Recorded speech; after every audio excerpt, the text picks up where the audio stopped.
What is going on, ladies and gentlemen, Sanochi here, and welcome back to another Raziel Dungeon Arena videos. And today I'm going to cover the Frostsnow Alina full build, guys. In this video, you are going to learn how to use one of the most unique summon builds for Alina. This build is composed of two very specific skills. One of them is the Ice Elf and the other one is the Ice Golem. Now this build heavily focused on the Frostsnow set, which allowed me to summon Ice Golem and resetting Ice Elf at the same time. So with that being said, let's go ahead and jump right into the item build. Alright, so into the item build, the first item you are going to see is the Meteor Shawl. What it does is that it makes the Ice Elf exploded after 1 second upon summoning, which is really good with the Frostsnow set where you summon multiple Golem.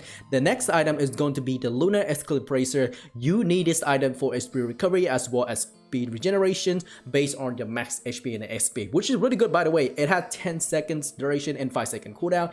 And the other item is going to be the Frostsnow set equipment. You need the trinket, you need the boot, the weapon, as well as the helmet. Now what it does is that it reduces the cooldown for Ice Colossus from 20 seconds to 4 seconds and explode after 1/7 of summonings.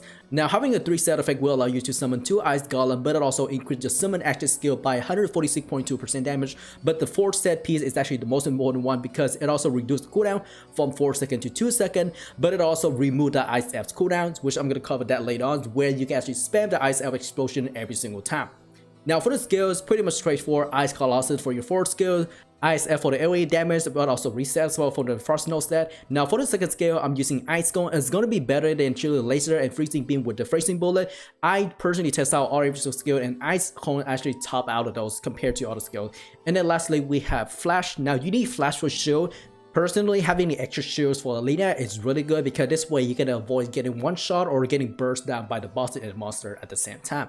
So anyway, with that, this is all for the item builds, for the skill builds. The next one is going to be the talent skill tree, which is I'm going to talk about. This is the most important one, by the way. Now for the talent skill tree, you have a lot of options when it comes to building your character.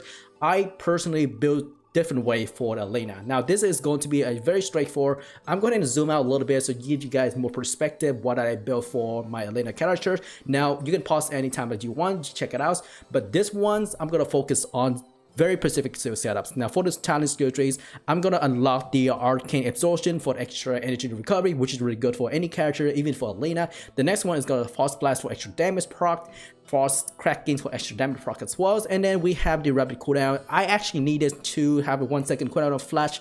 Flash is really good because it gives you extra shield, and having 1-second cooldown spam is super nice. Shield Blessing for damage reduction, Shield Mage for extra damage boost, which is really nice for 23%. And then we also have Colossal Aura for your summonings, which increases skill attack as well.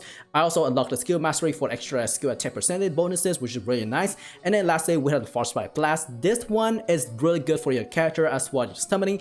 It causes Frostbite Blast, hitting around 2,215.3% damage with 5-second cooldown. It also has the Frostsnow Aura, which offers extra damage burst for summoning unit. Now keep in mind that Alina's units will explode after 1 second, so they aren't going to be alive as long as possible. But with this, you can actually synergize quite well with Isdora, so keep that in mind. The next one is going to be the Rune Master. Now I don't have any Rune Master for this character. The main purpose of this video is actually showcasing this skills builds and how good it is when it comes with having a Rune Master. If you're planning to get a Rune Master, I recommend getting the skill attack and its attack rune. These two are the most important one. As always, make sure to max out your soul line for extra bonus status.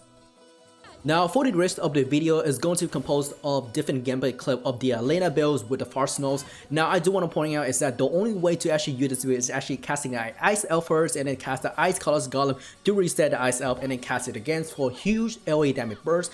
Now the reason you want to pick up the Ice Cone because the Ice Cone is really good for single target damage, but it also do a little bit of damage as well. As you can see here, you see a lot of AoE damage coming out from the Ice Elves. It takes roughly 1 second to explode, by the way. Definitely much better compared to most build for Alina, but I personally find this build to really fun because all you have to do is cast the Ice Colossus and then cast the Ice Elf again and doing a huge amount of AoE damage. It's really good for clear wave, but it's definitely not good for single target damage. That's why these Ice Cones is coming in to do that dose amount of damage, and you can see here.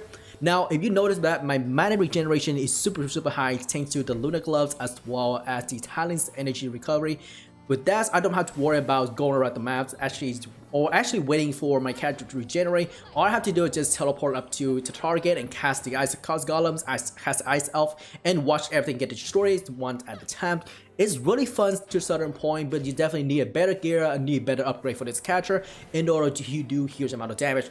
I have seen people doing around 500k up to almost 1 million damage with the Ice Elf as well as Ice Colossus damage, which is really huge by the way, so you want to keep that in mind. Now make sure to keep flash on all the time. You want to get the extra shield for your character so your character doesn't get one shot right away. Alright, so onto the bossing, it's pretty straightforward. All I did the same thing was casting the Ice Elf first, casting Goblin and Ice Elf again, and then casting the Ice Cone for extra damage, which is really good by the way. All I have to do is teleport around and do the same thing over and over again. This is definitely a little bit boring, but at the same time it does a lot of damage, but it offers a very unique play style compared to most classes, because all I have to do is casting the Ice Elf, casting the Ice Golem, reset over and over again, and be able to teleport out of this bad situation. Like for example, all this magic circle that does stunts, and then casting Golem summoning again. I just wish that Ice Golem could have been done more instead of explosion, but the amount of damage is super huge. As you can see here, like the amount of damage is just amazing. Anyway, that is pretty much for this video. Thank you very much for watching. This is Sanity once again, and I will see you all in the next video. Peace out.